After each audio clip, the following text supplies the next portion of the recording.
ओम नमो भगवते वासुदेवाय नमः। नमस्कार प्रिय भक्तजनों, आज के इस वीडियो में हम जानेंगे छठ पूजा के बारे में, छठ पूजा की पूजा विधि के बारे में, शुभ मुहूर्त के बारे में।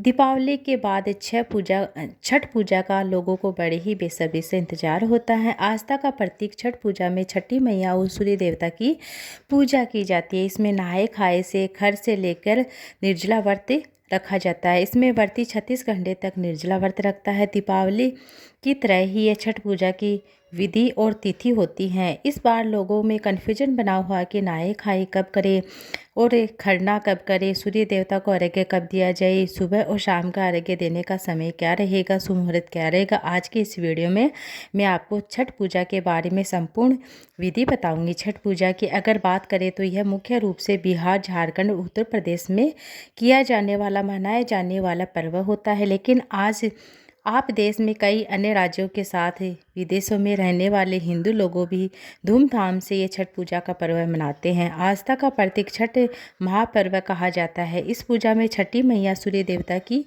बड़ी ही श्रद्धा भक्ति भाव से पूजा की जाती है। दीपावली के ठीक 6 दिन बाद ये छठ पर्व मनाया जाता है। यह जो पर्व होता है वह पूरे 4 दिनों तक चलता है।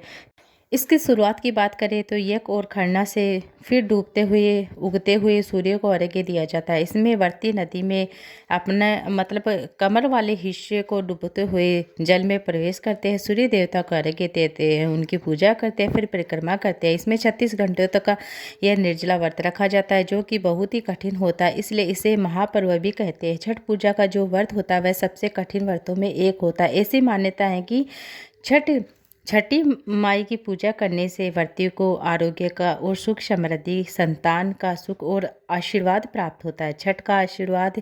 छठ का महापर्व कार्तिक माह के शुक्ल पक्ष की चतुर्थी तिथि से लेकर सप्तमी तिथि तक मनाया जाता है। इनकी शुरुआत नहाए खाए से लेकर दूसरे दिन खरना होता है। तीसरे दिन शाम के समय डूबते हुए सूर्य को व्रती नदी में खड़े होकर सूर्य देवता को अर्घ्य देते हैं। चौथे दिन सुबह उगते हुए सूर्य को अर्घ्य देते हैं, फिर से अर्घ्य दिया जाता है। डूबते हुए सूर्य को कार्तिक माह के शुक्ल पक्ष की षष्ठी तिथि को अर्घ्य दिया जाता है। फिर अगले दिन सूर्य देवता को सप्तमी तिथि के दिन व्रती अर्घ्य देते हैं। इसके साथ ही अर्घ्य देने के बाद छठ पर्व का पारना किया जाता है, यानी अन्न और जल ग्रहण किया जाता है। इस बार छठ पूजा का पहला दिन, जो कि नहाए खाए का दिन होता है, नहाए खाए के रूप में जाना जाता है, मनाया जाता है, 5 नवंबर मंगलवार को होगा।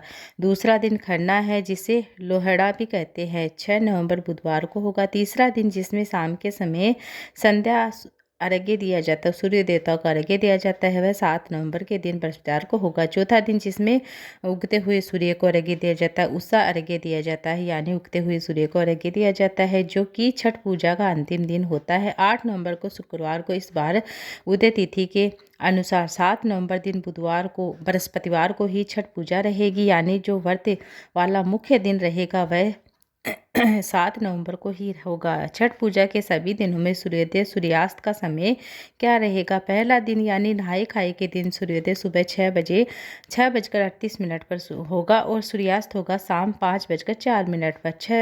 छठ पूजा के दूसरे दिन यानी खरना के दिन सूर्योदय होगा सुबह 6:39 पर, सूर्यास्त होगा शाम 5:04 पर। छठ पूजा के तीसरे दिन यानी व्रत वाले दिन सूर्योदय सुबह 6:39 पर, सूर्यास्त होगा शाम 5:04 पर। छठ पूजा के चौथे दिन यानी 8 नवंबर शुक्रवार को सूर्योदय होगा सुबह 6:04 पर।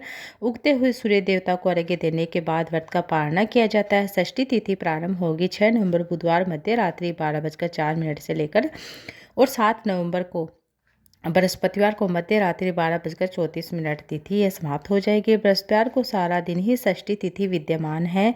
सप्तमी तिथि प्रारंभ हो रही है 7 नवंबर बृहस्पतिवार को मध्य रात्रि 12:03 से, इसकी समाप्ति होगी 8 नवंबर शुक्रवार को रात 11:56 पर। 8 नवंबर शुक्रवार को सप्तमी तिथि सारा दिन रहेगी। अब जानिए कि व्रत का पारना आपको किस समय किस मुहूर्त में करना है।